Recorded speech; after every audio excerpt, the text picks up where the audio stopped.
Sanibona, ngiphinde nginibingelele futhi namhlanje kuhlezi kwemnandi nenkulu intokozo ukuthi sihlangane nje ngezindaba ezimnandi zasekhaya ezulwini, izindaba ezimnandi zemiphefumulo yethu, izindaba ezimnandi futhi ezisiphakelayo zisondle emphefumulweni ngokuba ngaso sonke isikhathi imphefumulo yethu iyalamba, ihlezi ilamba ilangazelela umdali wezulu nomhlaba, ihlezi ilamba ilangazela ukwelakanyiso, ilangazelela uJehova, ilangazelela ukudla komphefumulo. Lokho ngeke ukuthole ophuthwini, lokho ngeke ukuthole kwistambu, lokho ngeke ukuthole kwimifino, ngeke uzukuthole ndawo, akuthengwa ndawo, kodwa kutholakala ngomoya ohlala ekhaya ezulwini. Lokho kudla othi masukudlwile usuthe kakhulu ngengaphakathi lakho, uzizwe ugcwele, uzizwe ufulfilled, uzizwe ungashodi ngalutho, uzizwe unenjabulo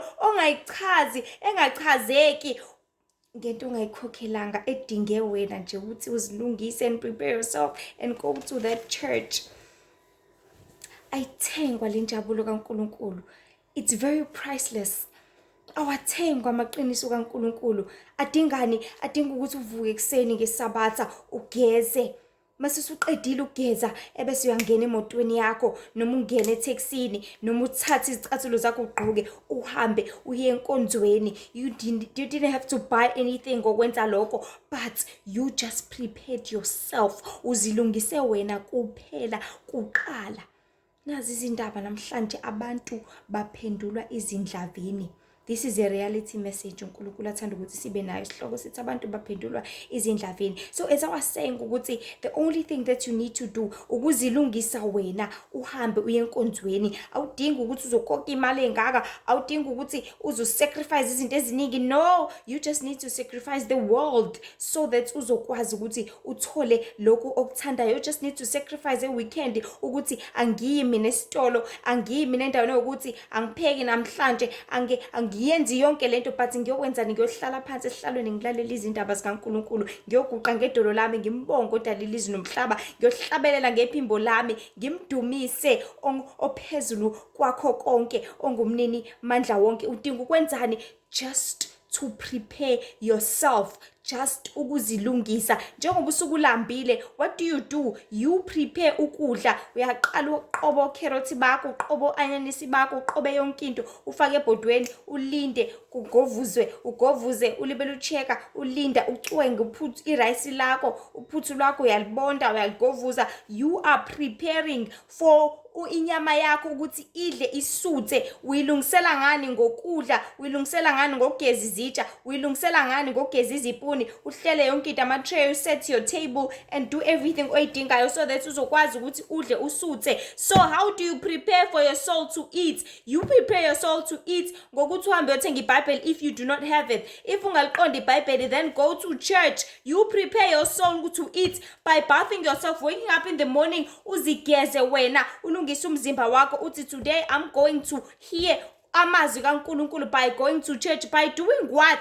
Ngokuzilungisa. Preparing yourself. Everything has got a preparation. Everything idinga ukuthi uzilungiselele so that uzokwazi ukuyithola lento oyidingayo nalento oyilangazelele. But if you didn't prepare yourself, uzolamba. If ungazilungiselelanga, angeke uzuye enkonzweni and izothi shona ilanga inhliziyo yakho iphatheke kabi ukuthi namhlanje angidlanga futhi emphefumulweni, njoba ngayanga enkonzweni angikho fulfilled, angigcwele. Uzumoya wakho ushona phansi. Why? Because you are hungry.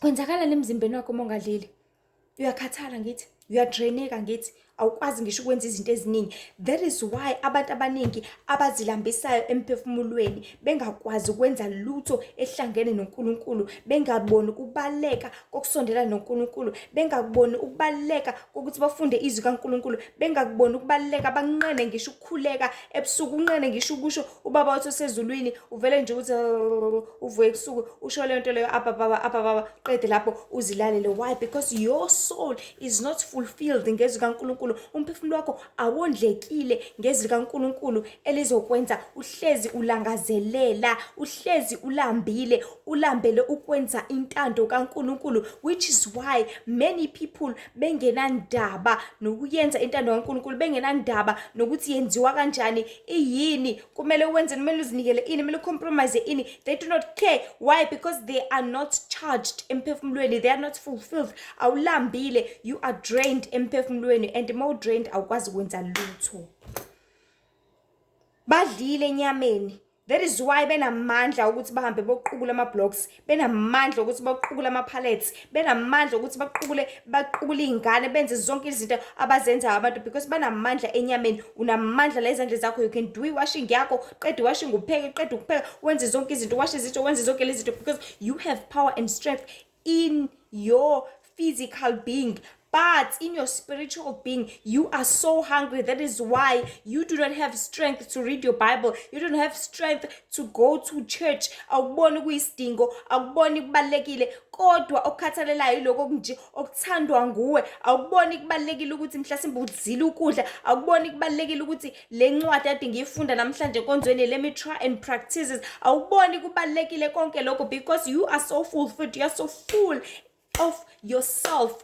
But ingaphakathi lakho it is so hungry, and I want to promise you today ukuthi ukulamba kwakho kanjalo emphefumulweni wakho kwenza ungazani noNkulunkulu, and the more ungazani noNkulunkulu, the only way oya kuyona indlela yokufa, ayikho enye, because uJesu yini uyindlela ngithi. So if engekho uJesu eduze kwakho, mhlawumbe nje ukhuleka ngaleso sikhathi, then it's not it. Fana nenyama yakho, if uzoyifida nje kancane uthi nje thase, you won't always have energy to do many things, because udle kancane. You don't have any much energy. Kunalokho uzozihlalela nje, uzirelaxele, uzilalele, ungenzi lutho, and you're gonna have no productivity. So lamhlabeni, it's all about productivity. It's all about getting to a point la ufuna ukureach khona your certain target yosuku. Emsebenzini kureach i-target yosuku ukuthi sifuna ukuraise ama-sales amangaka, sifuna ukureach ama-clients amangaka, sifuna ukumarketa, this is a retail company, sifuna makungena ama-customer amangaka. So wena kumele ume lapha eminyango uthi ngena naku shipile sale. It is your job to do that khona uzoreach that certain target of the day. But if you did not do such, i-target yosuku ayizoreacheka. So everything lapha emhlabeni, it is about reaching a certain target, it is about certain mission, it is about certain job. Nothisha uthelungisa eprepare ukuthi ayengena eklasini, usuke efuna ukwazi, usuke efuna ukuthi areach this topic for the day, akwazi ukuthi ayikhave afundise yonke into. Ungene sehlelile vele ukuthi okay, sizobuka ivideo ukuthi ngizofaka nje lapha kwi-PowerPoint, kwi-projector, ngibabukise this video so that they will understand this topic, ngibenzele ama-examples, ngibabukise u-1 no-2 no-3. So it's all about reaching a certain target. It's all about reaching a certain mission and vision, because each and every company has got a mission and vision. Each and every person has got something they want to achieve. That is why you wake up each and every day uthi I want to study because I want to reach a certain level la sengummeli khona, I want to reach a certain level la sengudokotela khona. That is why you wake up, that is why you study, that is why uzinikela, that is why you go and do all the research, you do all these things because you want to reach a certain point la khona uzojabula ukuthi no man, sengifikile kulokho, sengiyakwazi lokho, then I'm definitely reaching le standard engifuna ukusireacha empilweni yami because ngifuna ukuzibona sengisentweni ukuthi, and iyona esuke izokujabulisa leyo nto leyo ofisa ukuyibona kuyona. People, please understand ukuthi lapha emhlabeni it's all about reaching something. uNkulunkulu is all about reaching you. uNkulunkulu uhlalele ukufuna umphefumulo wakho, uhlalele ukufuna wena, uhlalele ukuthi akubone ngelinye ilanga embusweni wezulu. Yona nto ekuhlalele. This is the Lord's mission, this is the Lord's vision. That is why ehlezi sikhumbuza constantly, ziphendukani, zibhabhadiseni, zihlambululeni. Each and every day you are out to cleanse yourself so that ngelinye ilanga uNkulunkulu can be able to reach out to you. Umoya uNkulunkulu uhlale nawe, bese usuhleli nawe ukwazi ukuthola umbuso wezulu ngelinye ilanga. And guess what? since sisemhlabeni wesono kangaka, isono ubani, isono isitha. Naye uSathane, he's got his own mission, and his own mission it is to reach each as many souls angakwazi ukuthi ayireach, so that uJesu mengabe sebuya lapha emhlabeni engeze wafica muntu elindile emlindele ukuthi abuye, of which it is something that makes uSathane happy. Because into emjabulisayo uSathane ukubona isoro kuNkulunkulu. Into emjabulisayo uSathane ukubona izulu licasuka, ukubona izulu lidangala, ukubona izulu liphoxeka, ukubona izulu lishona phansi. Because it's two kingdoms. Let's say there are two companies, kuno DSV, kube no Transnet. They are both transport companies. Nalo ufuna ukuthi icompany yakhe ikhule, nalo ufuna ukuthi ikhule. So into abangayenza, lo engasebenzisa izisebenzi zalo aze akhulume kabe ngalo ukuthi lo akanikhokhela imali enough, lo udlala ngane nani, izisebenzi zizosuka ngala ka DSV. Because uTransnet ufuna ukuzuza kakhulu, ngithi uzothi nina njengoba enganikhokheli, just come to my side. Because wonke umuntu ufuna ukuthi azuze again, and by getting more clients, that is more your company can grow. That is more izoshunyela kakhulu ukuthi this is the best company. This is the best company ezokhokhela imali engcono. This is iyona engcono, and uDSV uzolibela ushona phansi, because when there's no one working, icompany izokhula kanjani? Ama-sales azorichwa kanjani? Ama-clients azorichwa kanjani? I-transport obani abazodrive kuzokwenza kanjani? Abazohandlisha ama-documents, abazoba ama-manager kuzokwenzeka kanjani? Angeke kuze kwenzeke. So if the Transnet company is going to influence abantu bangala kwa DSV, iba influence ukuthi no, come to my side, I will give you much better. Lenzela imission yalo nale nevision yalo ukuze nalo ligene, lithole, likhule. So now even nasebholeni na i-team iKaizer Chiefs nePirates, if ubonakala ukuthi yaba lapha kunomdlali odlala kamnandi kanje, nangu Andile Jali, and then i-owner yangala izothi Andile, come to my side, because uyabona i-potential anayo, uyabona ukuthi yabo mengasabe ngala i-team yethu izoba ngcono, i-team yethu izodlala kangcono, uzostrike kahle ngalana, ebese ke thina ke sikwazi ukuthi sithole more money. Kwenzakaleni ngala mesesesukile? I-team ishone phansi because they have lost their striker, and indlela abazomthola ngayo it is by telling them ukuthi lalela thina labo bokholela malini, athi hayi bangiholela 800,000, athi mina ngizokunikeza 1 million. Definitely uzokwenza njani? Uzoshona ngala. So we live in two kingdoms. This is the kingdom of darkness, this is the kingdom of light. I-kingdom esezulwini, i-kingdom esesihogweni, noma i-kingdom kaSathane, ubukhosi bukaSathane nobukhosi bukaNkulunkulu. So isitha into esiyenzayo senza abantu ba-influenceke ekuthenini ningamlindi uJehova. Buka uJehova uthatha isikhathi eside kanjani ukuthi awuphendule umthandazo wakho. Buka lo Jehova ufuna ukuthi njalo wena uhlezi ufunda iBhayibheli. Buka ukuthi uJehova impilo yakho nje isikhathi eside nje wena unalutho, uyahlupheka nani. Come to me, mina I'll give you all the riches. Come to me. And then mase usungakuyena uzosebenza vele. Ayikho into ohlalele la kuSathane, uhlalela ukusebenza, because abantu abaningi bake bazitshela ukuthi since bona baziphilela nje izimpilo zabo kamnandi lapha emhlabeni abenzi lutho. Hello, you are a worker kaSathane, we-agent, unganakile, ungaboni. Yabonga lesikhathi wena emndenini wakho awukholwa, wena kunomuntu okholwa emndenini wakho, and they are growing, they are getting higher and higher spiritually. Wena umsebenzi wakho ukuthi ulibele umdrwele umtshela ukuthi hayi bungayi esontweni, hayibo sinemcimbi nje ekhaya, come back, come ungayi enkonzweni. You are an agent of isitha, yenza ukuthi lo kube ngazuthi wena okhuluma naye, kanti you are just working for isitha. Sona esifuna ukuthi ube influential to that kind of person that is growing, that is inside, ojule kakhulu ngoNkulunkulu. So wena ngokukhuluma naye kwakho ungamenza ukuthi asuke adraineke, asuke away from uNkulunkulu, alandela athi hawu Nkosi yami umndeni nanani, awukusho ubaba nje othe wenza ukuthi you are an agent of isitha, unganakile, ungaboni, you are working. So these two kingdoms nombani uyifunela kwakhe, but uNkulunkulu okwakhe kuukushumayela iqiniso kuphela lokusiza wena ukuthi come to me, mina ngizokunika impilo phakathi, come to me, mina ngizokunika impilo yokuthula, come to me, mina ngizokunika injabulo, ngizokunika uthando lwangampela. Sithi no, come to my kingdom, mina I'll give you all the money, mina ngizokwenza impilo yakhe isheshe. Sikunikeza u-shortcut uphaweni, yeah, uthi uphaweni, right? Empilweni sithi ngizokunikeza i-shortcut, athi uNkulunkulu ngilinde, bekezela, mina ngiyazi into ekulungele. ngiyazi futhi ukuthi ngizokunika ngasikhathini, ngiyazi ngizokunika ngalopho usuku, because the Lord understand ukuthi ngalolu suku azokunikeza ngalo, that is the right time, rightful for you. These two kingdoms. Usathana athi hayibo, usanda kuba nelicense, ngizokunikeza mina imoto, ngizokunikeza manje. Kanti uNkulunkulu befuna ukuthi imoto akunikeze after 5 years, usune experience. Uzothi noma usuyithenga imoto, i-insurance ikoste less. Usathana afuna ukunikeza manje, kanti ukunikeza manje vele usazokuginqa nayo leyo moto yakho leyo. So isihloko nje namhlanje ezawasenga ukuthi sithi abantu baphendulwa izindlavini. This is what is the mission of isitha njengamanje, is turning each and every person to a savage, to a beast, so that abantu bezoshintsha lokhu kulunga lokhu kwaNkulunkulu, because uNkulunkulu ulungile, unothando nobumnene, and watshela the very same character, the very same genes and the very same traits nakithi thina abantu, but isitha into esiyenzayo by looting abantu away from the Lord, sibaphendula izindlavini, so that masebezindlavini baphinde bagxeke yena uNkulunkulu futhi over and over again, bangazazi ukuthi babelongaphi, bangazazi ukuthi kumele baye kuphi, bazibulale bona, and then babe ibeast njenganaye uSathane. So let us underline the word savage. Leli gama lisho ukuthi you are brutal, okusho ukuthi unesihluku kakhulu. Ezinye incazelo ziyayizibeke ngokuthi ubudlova noma ubudlame.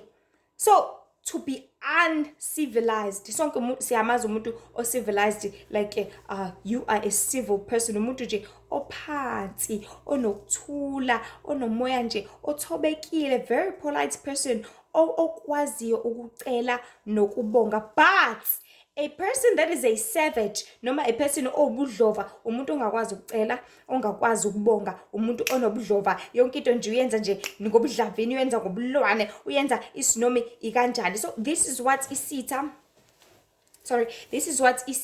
is turning people into ubudlova, so that they would change iform kaNkulunkulu, benze ngendlela engafanelekile, baphilisane kabuhlungu lapha emhlabeni. And there's this important thing, isitha esiyisebenzisayo kakhulu enganakekile kubantu abaningi, ebuke ngazuthi nje into engelutho encane kangakanani, which is called an addiction.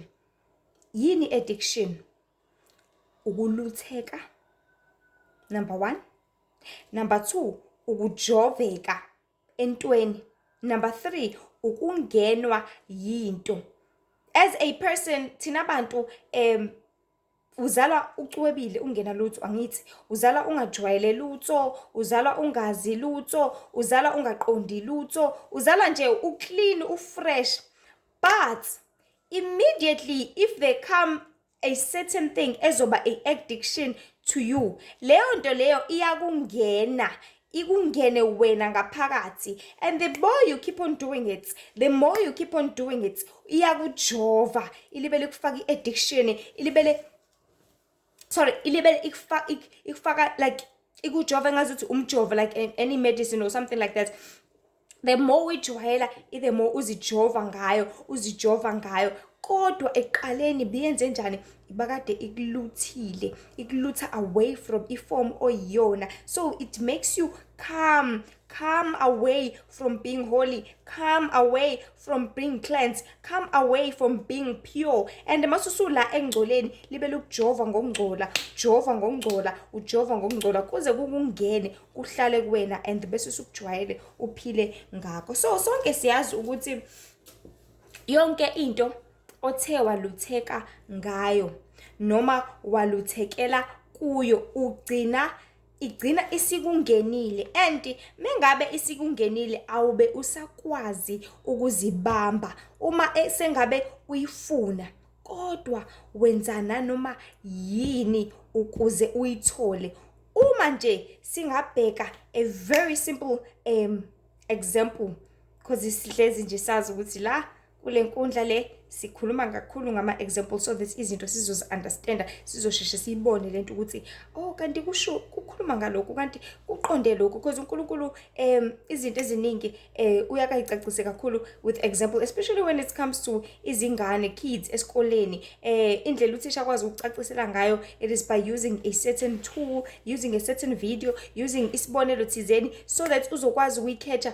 Ngoba uyicatcha ngani? Uyicatcha ngento oyaziyo, ngento oyijwayele oyijwayele, ngento sekwayibona, ngento sekwa-experience, ngento eyejwayelekile. So by using what you are used to, what you are normally seeing, what you usually experience, that is when you can quickly understand ukuthi oh kukhulunywa ngokuthi njengamanje. So isibonelo nje, when it comes to an addiction le yewunga, leliya philisi leliyana elincane lilutha umuntu, underline, liyamlutha umuntu, limlutha, and lona it's so dangerous in such a way that lilutha just once.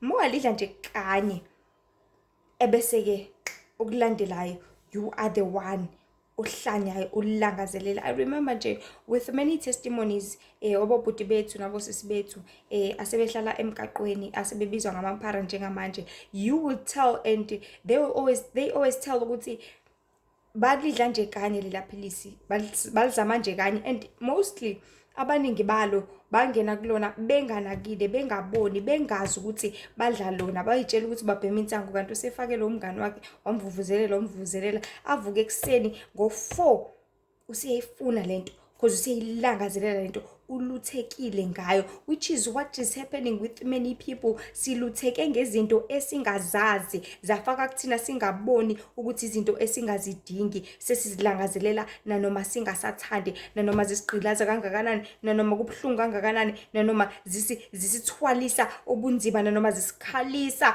zisidalela usizi, but because we are born to it already, because zifakwe kithi singazi, singaqondi, singaboni, sesihamba ngazo ngentshisekelo nangogqozi lokuhlezi sizifuna, silangazelela zona. Kodwa ekugcineni kosuku the Lord wants us to remember ukuthi izinto esingazidingi ezenza njani ekugcineni, ezigcina zisiphendula izidlova nezindlavini. And okunye sengikubonile futhi, especially when it comes to ama-addictions, ukuthi wonke agcina ekuholela esonweni ngenkani. So masulifuna leli philisi, number 1 iphara wenza njani?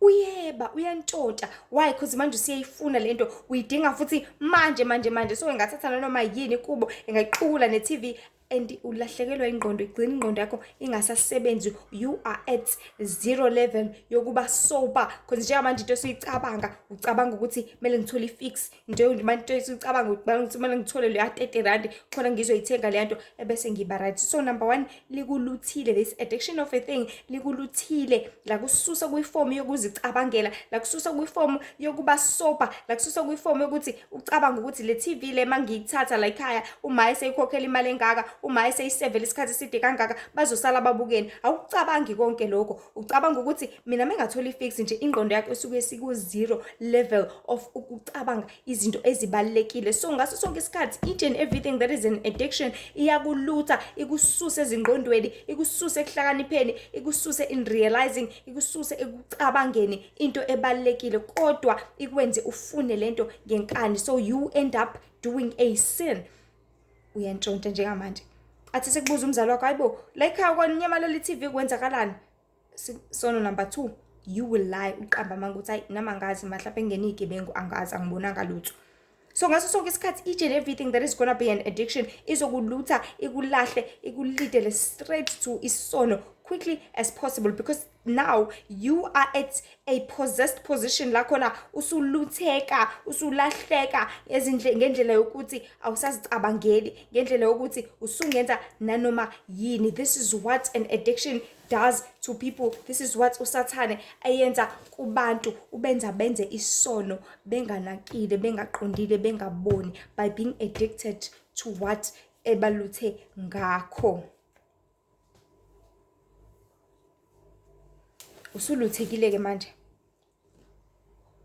ulutheke kumfazi womuntu. Mase usuluthekile, usiyamlangazelela, usiyamhalela, bese wenza njani? You are addicted to sleeping with the woman. You are addicted, uluthekile manje, into esuyenza usuyaphinga, because you are so used to this. So ngaso sonke isikhathi, you will always be led to isono thizeni. You will always be led by what? By an addiction. uluthekile ekuhlebeni, usujwayele ukuhleba njengamanje. Ngaso sonke isikhathi uzokulangazelela ukuthi uthi ngihlebe. And nasekuhlebeni abantu abaningi abahlebe, I'm 100% sure zonke lezi zinto ebizwa ngama-rumors kugcina kwamanga. Abahlezi bekhuluma iqiniso labantu mabebhizi bexoxa indaba zabantu, behlele emasaloni, behlele belukana, benza whatever bayenzayo, behlele kulezo indawo abahlala kuzona. Akubi iqiniso kuphela esuke liphafuzwa lapha, asuke khona namanga phakathi. Definitely guarantee for sure. Because oyedwa uzothi ave zenza ngcono, nomunye athi yazi uqinisile. Lapha akazenzi ngcono ngoba nakhe eyithulela usezenza ngcono. That's a lie. Uma ujovekile ukuhlala efonini even on working hours emsebenzini, irule ibekwe kahle ukuthi la emsebenzini asisebenzi efonini ngesikhathi sokusebenza, ungabe sefonini. Ifoni yakho uyithathe uyisebenzise ngebreak noma ngelunch kuphela. Ube busy wena nangayo nangesikhathi somsebenzi just because imanager yakho ayikuboni, just because supervisor yakho ayikuboni. Uthi mawubuzakala ukuthi ha umsebenzi wangaphelela, you would definitely lie, uqamba amanga enkohliso. Uthi hayi bengayisebenzisi ifoni kanti ubuyisebenzisa. So ngaso sonke isikhathi ukulutheka, which is an addiction, will always lead you to isono, will always lead you to inkohliso, will always lead you la ungafuni ukufinyelela khona. So many and all addiction aholela esoneni either way. Everyone, everything has a mission. Like I said before, wonke umuntu, yonke into ine-mission yayo lapha emhlabeni. Kumele hlezi siqonda ukuthi yonke into ekhona lapha emhlabeni, number one, ifisa ukukhula. And ikhula ngani? Ikhula ngokuthi idle. Idla ngani? Idla mayisemzimbeni kuphela, because umoya ukhula uma usemoyeni kuphela. Uzodla kanjani? Udinga umlomo khona uzokwazi ukuthi udle. Udinga ngaphakathi lakho, udinga umzimba wakho kuqala so that uzokwazi ukuthi udle. Kodwa ufida ngani? Ufida ini? Ufida uqobo lwawo ngokuthi ukwenzise lento oyiyo. Like for an example, kona ukuhleba. Ukuhleba hayi ngoba kudla ama-noodles noma kudla iparish, cha. Kudla ngale nkathi uhleba kukwenza ukuthi uhambe uhlala lapha kamakhelwane, niqhafuze nikhulume indaba, nizikhulume, bese kuyadla-ke kuyasutha. Ngokwenza kwakho kanjalo iyona ndlela ukudla ngayo. Mase kuhlela emzimbeni wakho ukuyithola yonke into oyifunayo ngokuvuma kwakho nawe, because its mission is to grow. Its mission ukuthi ithole into oyifunayo nayo, but because you are allowing it, bese kudla ngawe. So yonke into ekhona lapha emhlabeni ifuna ukukhula, ifuna ukuphumelela. Everything wants to reach a point of success. Like I said before, ukuthi nophumayo ahamba esikoleni efunda day and night, ufuna ukuphumela ngelinye ilanga, ufuna ukuyibona elento efuna ukuyibona ngelinye ilanga. So they will do something and anything and everything so that bezoyithola into abayifunayo. If it means bangalala ubusuku bonke, they will definitely do that. If it means nange weekend bafunde, they will definitely do that, because bafuna lento abafuna ukuyibona. They want to see the results abafuna ukuwathola. The owner of a company thizeni, if it means ukuthi alanda abasebenzi bakuleya company abakhokhele more because uyabona ukuthi bona basebenza kangcono, they will do that. If it means benza ubugebengu baqamba amanga, they will definitely do that, because they want to grow at a certain point. Bafuna ukukhula, bafuna ukureach a certain level abafuna ukuyireach nabempilweni yabo. So they will definitely do that. And yonke into ifuna ukuthola yonke into ayidingayo lapha emhlabeni. Akekho umuntu ongathanda ukuthola yonke into ayidingayo. Mawubona ukuthi ngidinga ushukela manje, definitely ufuna ukuthola. Mawubona ukuthi ngidinga injabulo manje, definitely udinga ukuyithola, ufuna ukuyithola, futhi uzoyilangazelela, futhi uzoyisebenzela, futhi uzoyiyela nanoma ikephi. Ufuna injabulo, uzohamba uyithenga, uzohamba emall, uwalk around, ungene sonke isitolo osithandayo because iyona into ekujabulisayo leyo. Ufuna umuntu esifazana omuhle, uyohamba umfuna umthungathi umshele uzomthola because iyona into ekujabulisayo leyo, ukuthi nami nginentombi ede, nami nginentombi epakile, nami nginentombi ewukuthi. You will work for whatever oyifunayo because uyayilangazelela. So yonke into ifuna ukuthi ihlezi right futhi ihlezi ithokozile. Akekho umuntu ongakuthandi ukujabula. That is why abantu beze bengena bezithokozisa ngezinto ezingathokozisi, because deep down bayakuthanda ukujabula. So we all know ukuthi wonke umuntu uyayilandela into emthokozisayo ngoba akekho ozokulandelela yona ngaphandle kwakho. No one will go and work for you bese wena uhlale phansi nje ulindele, cha. uyazilandelela wena, uyazilangazelela wena, uyazisebenzela wena ukuthola yonke into oyidingayo. So abantu bavuka kanje balandela imali ngoba bayathokoza uma sebethole abakudingayo. Balandela imfundo because bayajabula uma sebegqoke amajazi. Balandela uthando ngoba bayakhululeka sebehlezi nabathandiweyo bakhe. So yonke into ekhona lapha emhlabeni ijabula ngoba isiyitholile into eyifunayo, ijabula ngoba isikuzuzile lokho ekade ikulangazelela. So ngaso sonke isikhathi we need to understand, people of God, ukuthi it's all about a certain mission. It's all about reaching a certain target. It's all about doing something ezoba usizo kuwena nasempilweni yakho. Hlezi sazi kodwa ukuthi lapha emhlabeni kunobumnyama obubusayo, obuyisitha, esithi uma sihluleka ukushaya abantu sinqamele ukubajoyina. Kanjani na?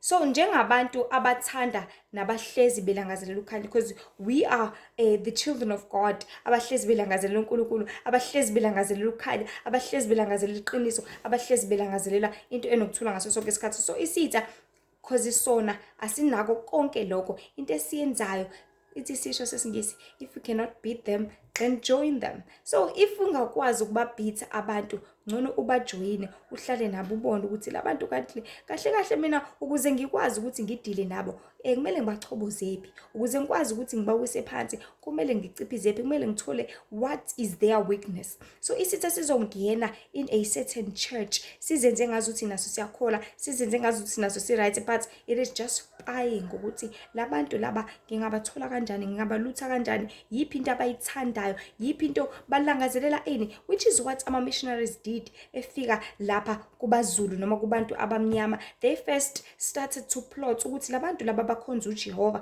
labantu laba baphila kanjena, labantu laba benza 1 no 2 no 3. They started by joining qala khona bezofuna ukufunda, bezokwenza ama research. And we know, and especially thank you Moya Ngcwele ukuthi ungikhumbuze le ndaba. Yazi especially kunama movie esike siwabuke, thola ukuthi kufika ama tourist bazoshutha, bazobuka, benza ngazuthi babuka ngazuthi bayithanda imvelo, engazuthi bazosina kanye nabantu, engazuthi bazokwenza zonke lezi zinto. Kanti cha, they want to study and read and look ukuthi kuphilwa kanjani lana, yini ethokozisa abantu, badla hlobo luni lokudla, badla ini nani, bese bayaplot ukuthi okay ba week la bathanda lokhu, if nathi singakuletha lokhu engazuthi kuyikho kodwa sikuguqule indlela thizeni khona bezobuyela ngakuthina, khona bezoshiya lo nkulunkulu wabo, khona sizothola injongo noma sizothola lokho esikufuna esibalutse ngandlela thizeni. We all see if ukufika kwabo befika bephindelela, and abantu abamnyama ngokulutheka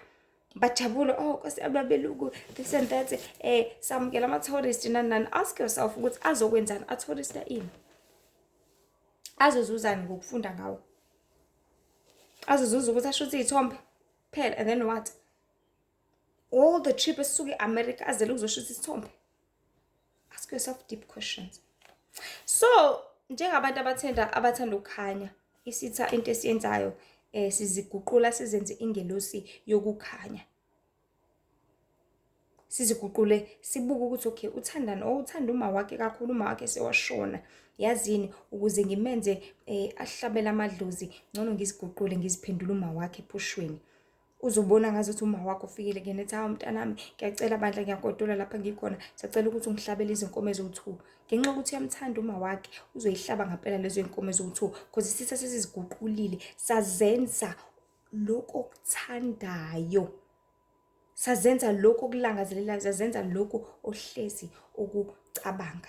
But inhloso ukuthi sona sigcine sifeze imission yaso, sithole into esiyithandayo okuyimphefumulo yabantu, because the more wena wenza izinto ezirong neziningi ngaphambi kwaNkulunkulu, uNkulunkulu uyacunuka, and uNkulunkulu umphefumulo wakho akasoze wawusindisa, but uhlala esonweni, and mase usuhlala esonweni esitha sikubulalela khona kuleso sono leso, and then you will never get ukuphila okuphakade. Now let us come back to the important part. Remember isihloko sethu sithi abantu baphendula izindlavini. So wonke umzali uyayazi into elungele ingane yakhe. Uyazi ukuthi yini ezothi uma isidlile ingane yami imphathe kabi.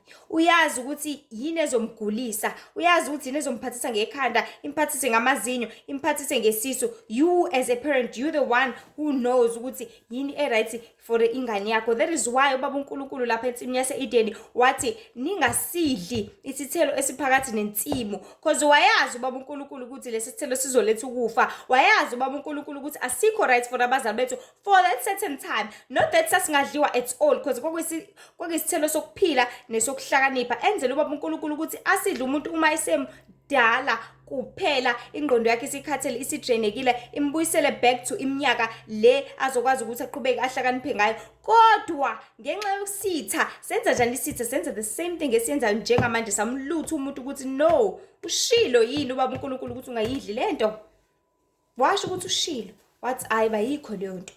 So wamlutha, wadla into erongi ngesikhathi esirongo. That is when isono sangena lapha emhlabeni nokufa kwagcwala kangaka, sesibona amathuna amaningi kangaka lapha emhlabeni. So what is happening njengamanje? Since umzali eyazi into elungele umntwana wakhe, emyala ukuthi mntana ungakudla ukuthi, wena mzali uyazi ukuthi ayilungile lento, uyazi ukuthi ingane mayisana 3 months angeke izikwazi ukuthi idle uphuthu, because luzoyibinda la kusathambile kakhulu. Isafanele ukuthi idle ipharishi, isafanele ukuthi idle imeshi, isafanele ukuthi itobozele, idle ama-noodles, idle izinto ezithambile. But mayizofuqa uphuthu, idle isikhoko, kuzoma la ebese iyona ezoba nenkinga at the end of the day. So you're gonna tell the child ukuthi, noma utshele anyone who's taking off the child ukuthi ningamnikezi u-102, because you know as a parent ukuthi this is not right for this child. Uphuthu uzokwazi ukulidla at least masena 1 year. Nakhona futhi uphuthu lwakhe kumele kube yilolo lwamasi oluthambe kakhulu, aludle futhi lusashisa ukuze lungeze lambinda lapha, because uyazi ukuthi akakakulungeli lokho. Kodwa ke ngisho kunjalo usumyalile mzali umntwana wakho, kuzoba nokwenzeka ukuthi angenzi ngendlela osho ngayo, kuzoba nokwenzeka ukuthi alutheke indlela thizeni, especially when it comes to umntwana osekhulile.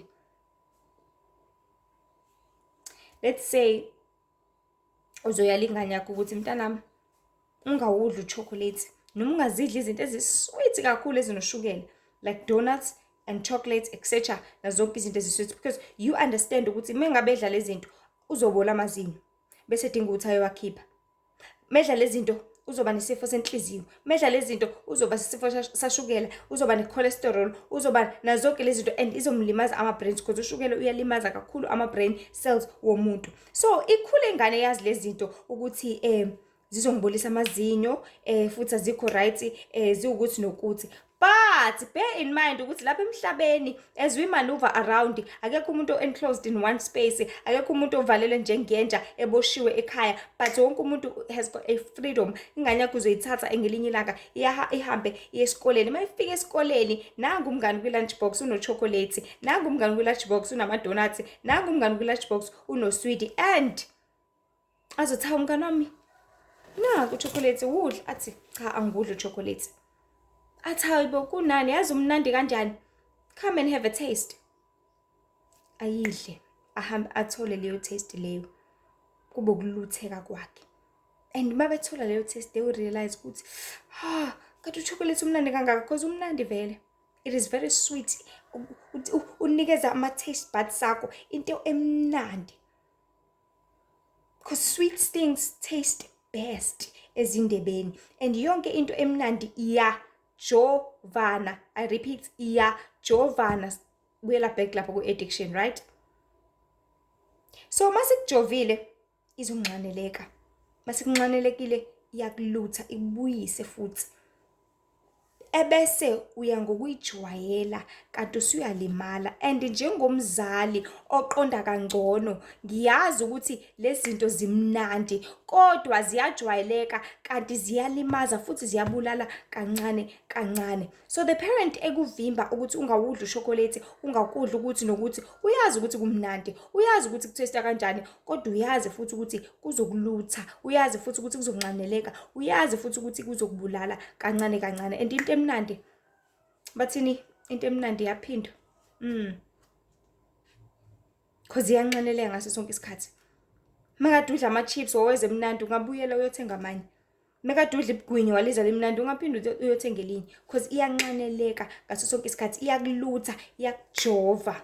And mase kujovile uzoyijwayela kakhulu uyifune nanoma ungasakwazi ukuyithola. So okubi kakhulu ukuthi uma beqala bekudla lokhu ababeyalwe ngakho ukuthi bangakudli, they would find it so nice and tasty and they would be like, how? Kanti bengincishwa ubumnandi obunjena. So they carry on with it. Mind you, that friend loyana bekunikeza uchocolate, ngeke azaphatha uchocolate nangakusasa.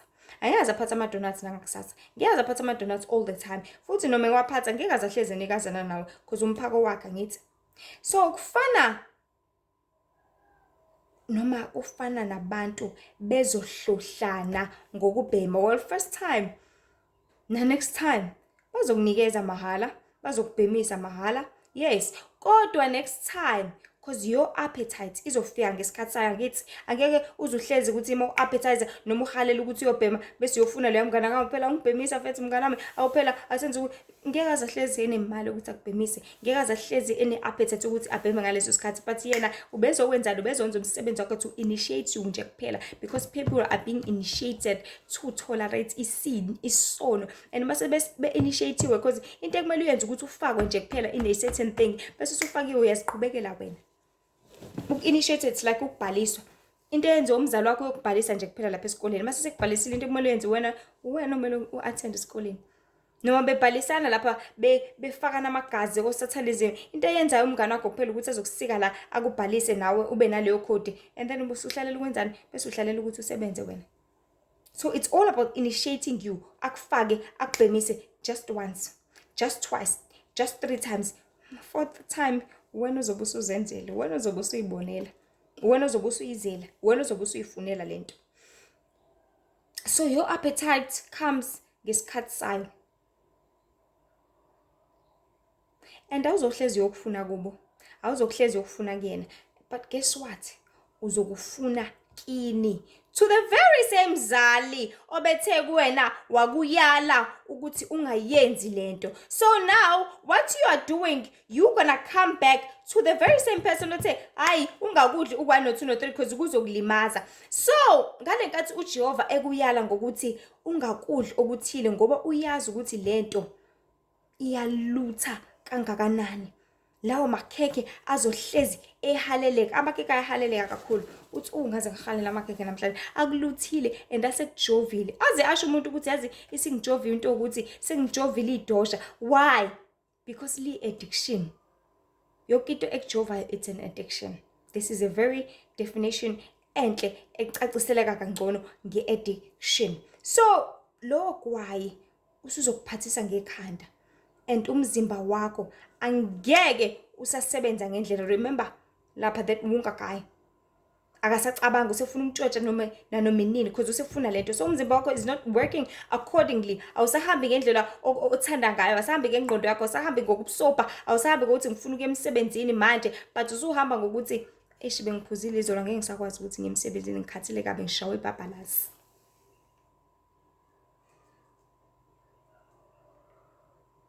So you have lacked control manje umzimba wakho, but usuzocontrolwa ukuthi kumele uthole lento kuqala khona uzoba right. And if we look at this thing in a deep spiritual level, yonke into addiction, it has got a certain spirit behind. Honestly, uNkulunkulu uyayicacisa kakhulu lento ukuthi kunomoya thizeni ngemuva kwalento because awukwazi ukuthi usungacontrolwa into kanjani. Because wena okhetha ukuyifaka ngaphakathi kuwena, wena okhetha uyifaka emlonyeni wakho, surely and surely kunomoya behind osukulutha usuyifuna ngendluzula lento. So now mase ungasayitholi, that is when you change your form and become a savage. That is when usushintsha ke manje usuba indlavini, usuba indlova, isidlova eyilandelayo lento ngenkani isifuna nanoma ungasathandi. Because now not only do you want this thing, lento isikujovile kuyo, kodwa it's like manje your life depends on it. Impilo yakho isincike ekuthenini awume ngabhema nje ngizoba right. Awume ngaphuza nje ngizoba right. Awume ngakwenza ukuthi ngizoba right. Usudiphendele kuyona manje. Isikujovile. Isikuluthile. Isikungenile. And yazi uNkulunkulu ecacisa ngempela lento ukuthi mayethi singenile yini engenayo into ephilayo ngithi. So it's really easy a certain spirit esuke singenile kuwena ngaleso sikhathi. So now the system and the enemy. Isystem lesiphila ngayo lapha emhlabeni sonke siyazi ukuthi isystem yini ukuthi kumele ufunde usebenze wenze zonke lezi zinto ukuze ukwazi ukuthi uphile indlela oprogramme ngayo ukuthi impilo yakho ukuze ibe right kumele uphile kanje. So the system and the enemy sesenze umsebenzi omuhle wokuluthela abantu abaningi away from indalo yabo, which is ukuphila ngensimu, ukulusa kanye nenzalo. But isitha made into enkulu to people ukuthi wozani nizofuna imali, and imnandi vele imali cause yona you will get to eat nice. Monemali ukwazi ukudla pizza motsanta, monemali ukwazi ukuthi udle kapana rotis, monemali ukwazi ukuthi udrive a nice car, monemali ukwazi ukuthi udume njengosomizi, monemali ukwazi ukuba nomuzi omgaka wamamkhize, monemali ukwazi ukunuka kahle namantombazana athi you that guy, you smell like a cologne, your cologne smells so nice. Monemali ukwazi ukuthola zonke lezo zinto. So there are benefits vele owatholayo mungabe unemali. You can live a very comfortable life. Uhlale lo ngqovu wasofa umbathi throw ya 200 noma ya 300 noma ya 500 umbathi lo throw ujabule ubuka iTV flat screen yakho nje you live a very comfortable life. Kodwa none of those things are forever. Or none of those all those things, none of them is endless. Ayikho into engapheli kuzona zonke ziyaphela at some point. Uboke uzibuza ukuthi why isitha sinikeze abantu or sibaluthe ngemali but sell your soul and get all the riches? Why does he have to give you all the money? It is because your soul is the mission of isitha. And when mesekunikeze lonke ama riches vele umphefumulo wakho usukuthiwe ngqombi esiqokweni. So it's because his mission is you. Usathana kale ndaba nemali. I promise you ngakunikeza ngisho 10 million as long as uzoyenza into akayifunayo. Like a guy ofuna ubuntombi bentombazane. Mayithi intombazane ifuna ipizza ngayithengela. Mayithi intombazane ngifuna ama lazy esour cream ngayithengela. Ngifuna ichocolate ukuthi angayithengela. Ngifuna i-red velvet angayithengela. Ngifuna ama cheese angayithengela because lo guy akanendaba nazo zonke lezi zinto. Usebenza kahle ngithi. Akondle kanangana. But into ayifunayo ukuthi athole la rich lokuthi usehlulile emphakathini. Akekho sekwamthinta. So yena uzosebenzisa yonke into. Because akanendaba nazi lezi zinto, akanendaba namakhekheni. Bakawadli futhi mhlawumbe nokwadla. Akanendaba nepizza uyidla nolomini methanda. So zonke lezi zinto it's not like umnikeza ngoba nakho there's something special about you. Something special about you. Lobo mntombi lobo. So something special about you, it is your soul, people of God. This is what is special about you. That is why sitha sizokwazi ukunikeza imali engaka so that uzodayisa ngawo umphefumulo wakho. So zonke lezi zinto azisho lutho kubantu abanazo vele. But zisho utho olukhulu kuwena ongenazo. Unganakile ukuthi usunikela ngento eyigugu kangakanani nenkulu kangaka ebelonga kuwena okungeyakho. So now we live in times where all have been introduced to this so-called imfundo. Sonke, all this so-called imsebenzi, all the things ezikhona njengamanje. Yes, kumnandi ukufunda ngosiyama, I don't want to lie. Because esikoleni you get to have friends, ukwazi ukujola, ukwazi ukudla kamnandi, esikoleni uphatha imali, uthola kumnandi vele. I don't want to lie. And nasemsebenzini you get to eat nice, mawusebenza uyagibela, uthola izinto ezimnandi, you get benefits or medical aid, uthola zonke lezi zinto. But this busy life, lempilo yokuba busy, isusa abantu abaningi kuNkulunkulu, ibabambise, ibaluthe ngale ndlela yokuthi people now cannot survive without going to school. Umuntu uma engaya ngesikoleni uyambona usiyasaba, awe mamana, uthisha uzongisishaya, angeke ngesikoleni, ngcono inceda dokotela ngicela umfonele phela uthisha usumbhalelile i-message. Mana, mtshele uthisha ukuthi bengiyile ngane esikoleni. Because now engqondweni yabo, this is a way and a form of surviving. They are so scared, basaba ngale ndlela yokuthi i-system isibajovile ngaphakathi. They are so addicted. They cannot survive without going to work. People abantu abacabanga ukuthi their life depends on working. Impilo zabo zincike ekuthenini uyasebenza. Kodwa mase ngasesebenza uyaqhubeka phile. Because it's all about impilo. It's all about waking up in the morning each and every day. That is life. Not about ukuthi wena usudependele ukuthi mengangasebenza nje mina iyobe siphelile impilo yami. There's nothing like that. You usujovekile, uluthekile, uqambeleke amanga and isingenile lento. So it's an addiction, people. And now people come to God befuna zona lezinto. Kodwa uJehova ayikade engabadalelanga zona. Now you come to God, ukhalela uNkulunkulu uhayize ufuna umsebenzi. uNkulunkulu bekudala ukuthi usebenze, bekubekela ukuthi usebenze lapha emhlabeni.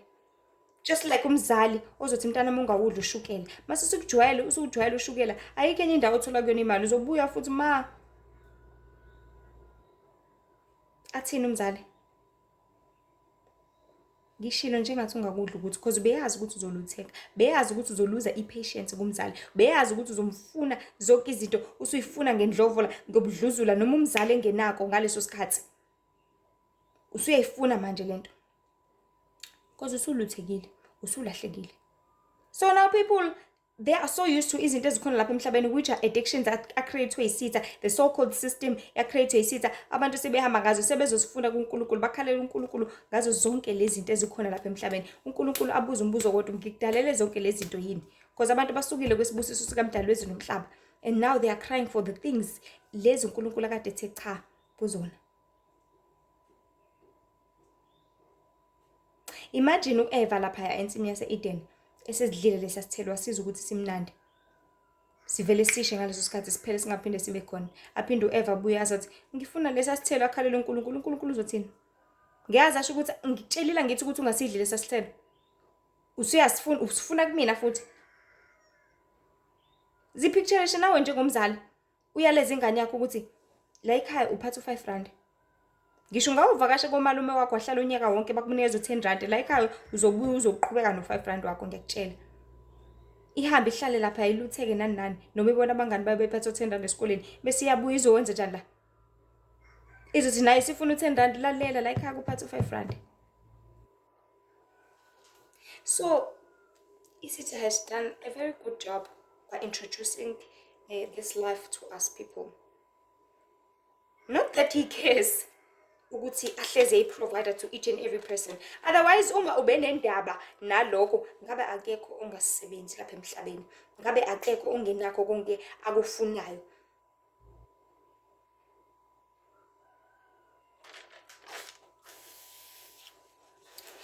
Yena nje akanendaba. But oke ubuke abantu indlela abacasuka ngayo. I like people ukuthi basebenzise imagination yabo kakhulu ngezinto eziningi ezibalekile. Just picture, look at a person mase sewuluzile umsebenzi. Hlasimbe umsebenzi wakhe bukade umthembisile ukuthi owa 3 months.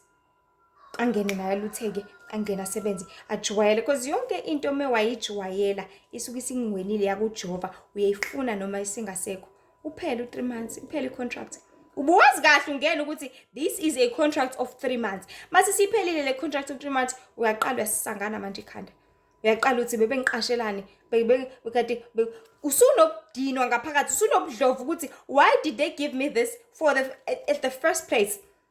Because umlungu ngekathi eqasha ubeqashela ukuthi efuna ukuthi uzomsebenzela. And manje mase sekususa esethi angisadingi sesiyahamba nomndeni wami sesohlala eAustralia. Usuyocasuka ke wena, usuyodina usuzomdlavini. Ngenze njani ke mina manje ngikhokhele ingane zami imoto esikoleni? Ngenze njani? Kanti at the first place ubuyaphi lapha? Ubuyaphi?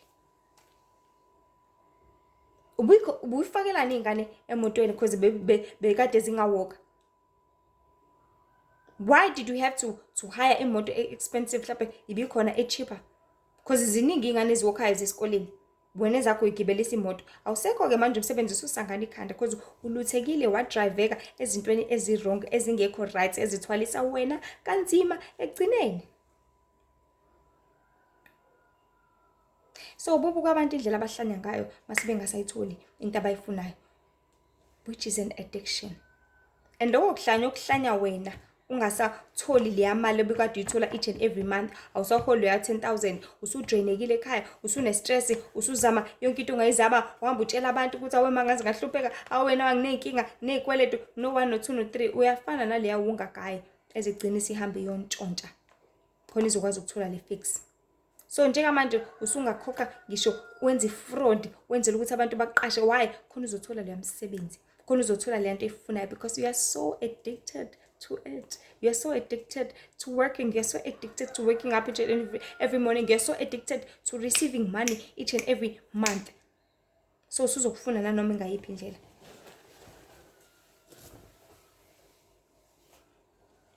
Fana naleya guy loyana owabulala his colleague. Remember lesi sitole saduma, I think isidume last year. Sasavele endabeni. Wambulala phambi kwabantu. Embulalela ukuthi uxoshiwe emsebenzini. I'm sure that guy in his mind was thinking ukuthi awe ma ngizokwenza njani njengoba sengixoshiwe ngisakwazi umndeni wami ngizodlani wavele wavuka ubudlova, wavuka ubudlavini, wavuka ubulwane, wakhetha ukuthi ambulale. That is why I say ukuthi yonke into ekuluthayo, yonke into addiction ikulidela straight to isono. Cabanga samlidele ekubulaleni just because of umsebenzi, just ngomsebenzi nje uwodwa wakhipha umphefumulo. So bantu baNkulunkulu, niphendulwa izidlova nezidlavini, ningaboni ningalakile.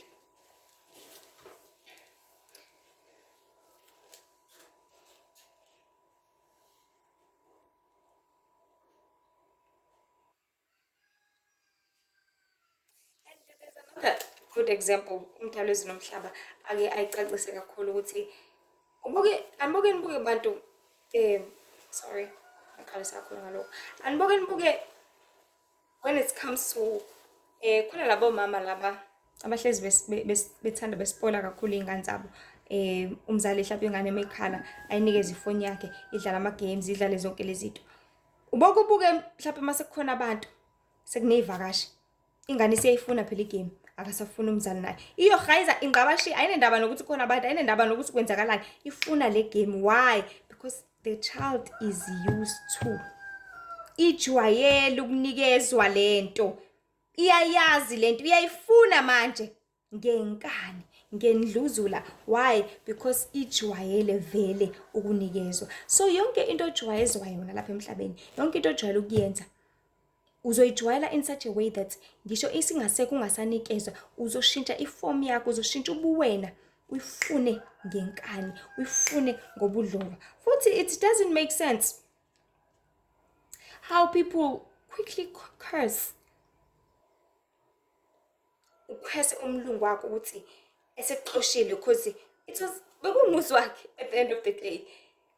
And ubedinga usizo lwakho, bengasaludingi akasaludingi. So people must learn to love themselves more, khona bengeke balutheke ezintweni ezizothi sezibajovile baqale bakhale sebengasazitholi.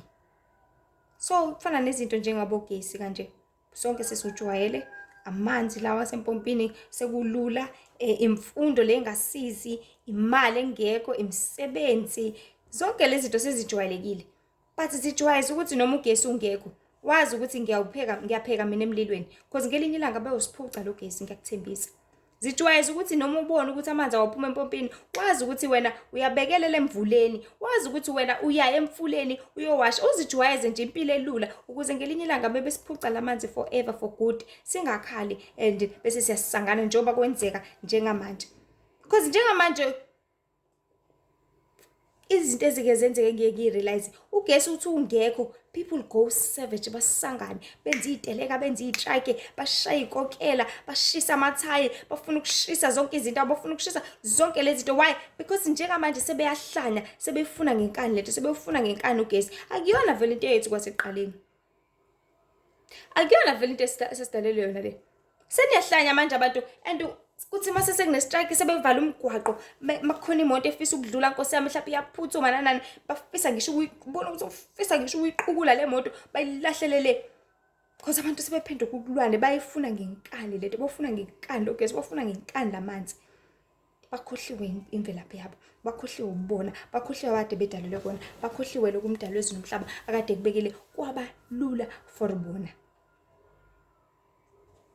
isitha siphendula ubudlova and one thing uNkulunkulu asekayiveza kakhulu ukuthi isitha sisobabonisa abantu ukuthi yini into enormal because abantu bacabanga ukuthi impilo inormal uyavuka ekseni uyasebenza uyavuka ukwenza ukuthi nokuthi this is not normal but baNkulunkulu lento iya traumatizer lento iya drainer lento iyalambisa lento iyagulisa athi umuntu ngisebenza ngama chemicals even isikhumba sami sizashintsha ngimile amaqhubu ngimile is that normal athi njalo ngibukana necomputer ngihleze ngifike ekhaya amehlo amebuhlungu because ngisebenza ebank ngibukana necomputer whole day is that normal athi ngisebenza impilo risky kakhulu njengoba ngudokotela mhlasimbe nje ngingathi nje ngudokotela weinhlanya lolu hlanya lolu vele ungiphushele lapha edebhisini ngife is that normal njengoba ngisebenza ebuilding nje ngiwumuntu openda amabhilidi mhlasimbe ngelinye la ngiyoqhuma intambo ngisakazeke phansi ngibace kuhle kwepizza is that normal na njengoba ngisicisha umlilo ngisebenza ngemlilo mina ngingasha ngingqongqe nami ngelinye ilanga inormal indento inormal njalo ehle unyuka wena you are a transport or a delivery guy ngelinye ilanga is that normal because you are always at risk mawuhlezi semgaqweni you are always at risk drive amabhanoyi you are always at risk ngazo zonke izinto ezikhona lapha emhlabeni is this normal for us people but baNkulunkulu let us come back to reality sibuyele emaqinisweni ukuthi uNkulunkulu besidalela ukuthi thina sihlale ngokuthula sihlale sibumbene sihlale siphile impilo right engeke sifake kwi-risk engeke sifake engcupheni but njengamanje sithe sikuluthile sakuluthela kusebenzeni empilweni ezokuriska impilo yakho impilo ezokubulala each and every second ungalindela ngalo nanoma ngamuphi umzuzu from now this can kill you but people baluthekile and their life depends on these things njengamanje and the more depend kulento le you are becoming more and more savage kwenzakalana ngenkathi kulutho sabona indlela abantu abahlanya ngayo because manje sebejwayela ukuthi ngimele ngibe ne-fridge kumele ngibe nomshini okwasha kumele ngibe nazo zonke lezi zinto sebeyasangala manje usephenduka isilwane umuntu usekwazi ukuthwala uthudo ofridge ngekhanda lakhe ugogo useyisilwane ngaphakathi akwaseyona umuntu akasafanishini ngendlela akesekho sober because engqondweni yakhe akasacabanga into esecabanga thola nje ama-rice amangaka mahala awalayishe afuna ukwathwala ewu-10 eyedwa yena you are becoming isilwane you are becoming savage indlavini into engacabangi because izindlavini izinto ezivele zihlasele nje zihlabe zihlikize and unfortunately zonke lezi zinto ezikasathana because easy come easy go konke okufikayo manje ungitshela ukuthi wena impilo yami ihamba kahle kulula mina ngiyafunda ngiyasebenza ngikuthola konke kuzohamba kalula kanjalo futhi but okwaNkulunkulu kuyalindwa you need to have patience in the Lord that is why isitha sibaguqula kakhulu abantu sibasusa away from uNkulunkulu ngoba sibenza bangalindi bangafuni ukulinda sibatshela ukuthi uNkulunkulu kade akulindisa umsebenzi 10 years mina nje ngalo shortcut ngcono ubambe nje awuyazi mongangena nje uliya heist kanye kade sesekuluthele sifuna ukubulalela khona lapha athi sithe siyabajwayeza abantu sikwenze kube inorm ukuthi hayi lempilo ijwayelekile vele everyone is working everyone phila ngale mpilo everyone is doing this which is us esizalelwe kuyona lempilo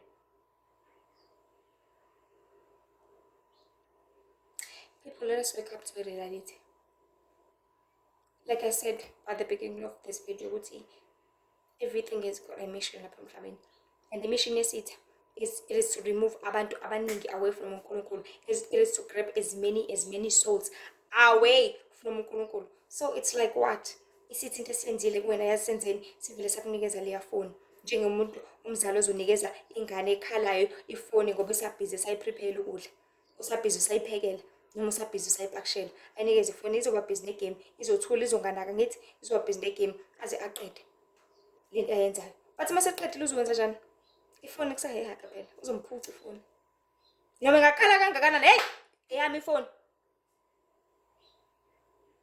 So siphila in that time la khona zonke izinto seziluthiwe kuthina njengamanje but kwenzakalani? Naka ama-robots uzophuca lo msebenzi so hey lalela. Hamba khaya. Nali robot lizokwenza umsebenzi ongcono kunawe.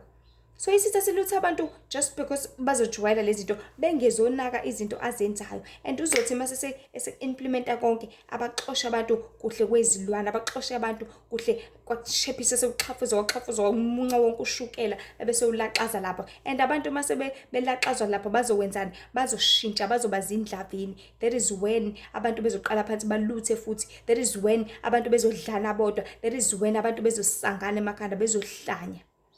Njengengane ehayizayo engasayitholi leya foni ibuquze phansi because siyifuna ngenkani. Uluthwe ngezinto ezala ekhaya uvakashile try enze 1 or 2 kanti ubhizi upakishela into zakho abasakufunda ekhaya.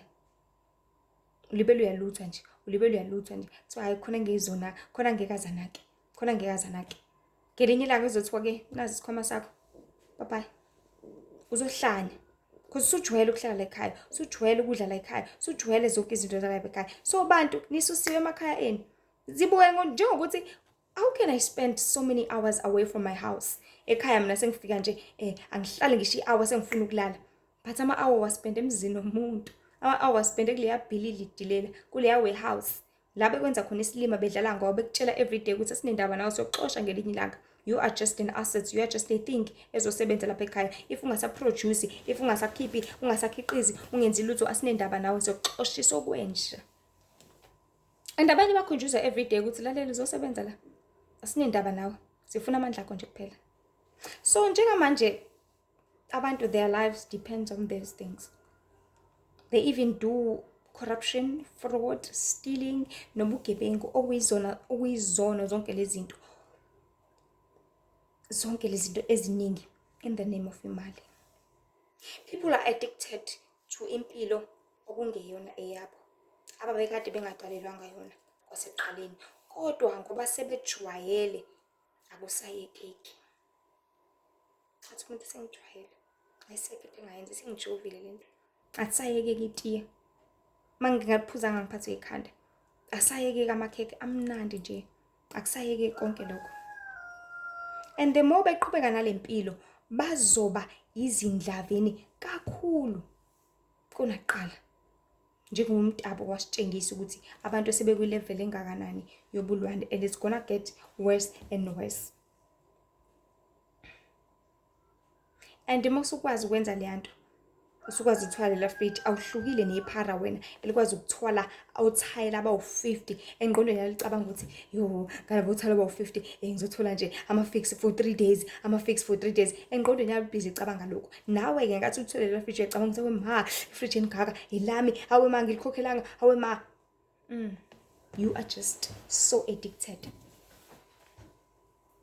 Uyemsebenzini uthi hawe ma yabo nje kulenyaka mengasebenza nje ngifuna ukuthi ngithenge nje i-microwave yabo nje ulibele uyi-driver and ulibele uyikhumbuza, which is what happens to many people. Kumele ayikhumbuze njalo each and every day baze basho bathi it's a motivation zimotivate ukuthi khona uzokwazi ukuthi uvuke ekseni. Bedlala ngawo beqambela amanga kumele ulibele uyiqambela amanga ulibele uyitshela ukuthi ngiyakudinga ukuthi ngiyayidinga le mali kumele uhlezi uzimotivate but it's what encouragement. You're encouraging yourself so that you can keep on waking up because uyayifuna lento. Awidingi uyayifuna. Encourage yourself. Zigqugquzele ukuthi ngidinga kangakanani lento. Iyona ndlela okwazi ukuthi uyivuse ngayo ke ukuthi hawe mama engathola ukuthi nje ayi othi ngivuke ngoba ngifuna ukuba udokotela othi ngivuke ngoba ngifuna ukuthi ngoba ngiyakufuna.